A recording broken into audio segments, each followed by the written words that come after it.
ঝড়ের তাণ্ডবে সারা রাজ্যে ব্যাপক ক্ষতি হয়েছে। কোথাও ভেঙে পড়েছে বড় বড় গাছ, আবার কোথাও বিদ্যুতের খুঁটি উপড়ে বিচ্ছিন্ন হয়ে গেছে বিদ্যুৎ পরিষেবা। বিভিন্ন এলাকায় ক্ষতি হয়েছে বাড়ি ঘরেরও। সর্বত্রই পরিস্থিতি মোকাবেলায় যুদ্ধকালীন তৎপরতায় কাজ করে চলেছে প্রশাসন। একটি প্রতিবেদন। প্রবল ঝড় ও ভারী বৃষ্টিতে ত্রিপুরার বিভিন্ন জেলায় ব্যাপক ক্ষয়ক্ষতি হয়েছে। সাধারণ মানুষের বাড়িঘর থেকে শুরু করে সরকারি ও বেসরকারি সম্পত্তিও ক্ষতিগ্রস্ত হয়েছে। বহু জায়গায় ভেঙে পড়েছে গাছ। ব্যাপক ক্ষতি হয়েছে বলে বিদ্যুতেরও। আবহাওয়া দপ্তরের তথ্য অনুযায়ী বিভিন্ন জেলায় ঝড়ের গতিবেগ ছিল ভিন্ন। রাজধানী আগরতলা সহ বেশ কিছু জায়গায় নিম্নাঞ্চলে জমে গেছে জল।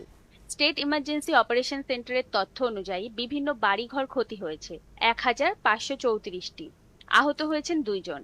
পরিস্থিতি মোকাবিলায় সর্বত্রই রাজ্য সরকার জরুরি ভিত্তিতে কাজ করেছে বলে সেন্টারের পক্ষে জানানো হয়েছে। এদিকে মুখ্যমন্ত্রী অধ্যাপক ডাক্তার মানিক সাহাও তার সামাজিক মাধ্যমে বলেছেন, জেলা শাসকগণ ইতিমধ্যেই প্রয়োজনীয় সব ব্যবস্থা গ্রহণ করেছেন।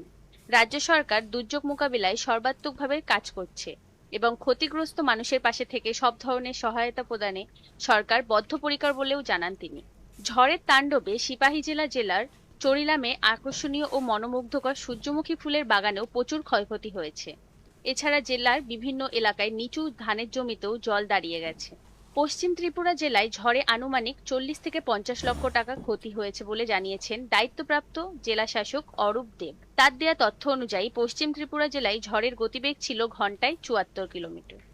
আজকের সকালবেলা থেকে যে ঝড় হয়েছে আমাদের পশ্চিম ত্রিপুরার জেলার উপর দিয়ে, এবং যে তথ্য আমরা পেয়েছি আমাদের 3টি সাব ডিভিশন থেকে, দেখা যাচ্ছে যে আমাদের কাছে এখন অবধি কোনো মানুষ বা জন্তু জানোয়ার বা গৃহপালিত পশু এরকম কোনো কিছুর ইনজিওর্ড বা মারা যাওয়ার কোনো খবর নেই। হাউস ড্যামেজ হয়েছে, তা মেইনলি পার্টলি ড্যামেজ হয়েছে। যেমন সদর সাব ডিভিশনে আমরা পেয়েছি 153 হাউসেস, মোহনপুর সাব ডিভিশনে আমরা দেখেছি সেখানে 34 হাউসেস, এবং জিরানিয়াতে 18টা ঘর পার্টলি ড্যামেজ হয়েছে। খোয়াই জেলায়ও ঝড়ের ফলে বহু স্থানে বড় বড় গাছ ভেঙে পড়ে বিদ্যুৎ পরিষেবা ব্যাহত হয়েছে এবং বাড়িঘরের ক্ষতি হয়েছে। খোয়াই মহকুমার লালছড়া, গনকি ও অজগরটিলা এলাকায় একাধিক গাছ উপড়ে পড়ে।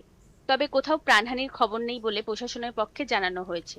তবে গনকি পুলিশ লাইনে গাছ পড়ে একাধিক বাইক ক্ষতিগ্রস্ত হয়েছে।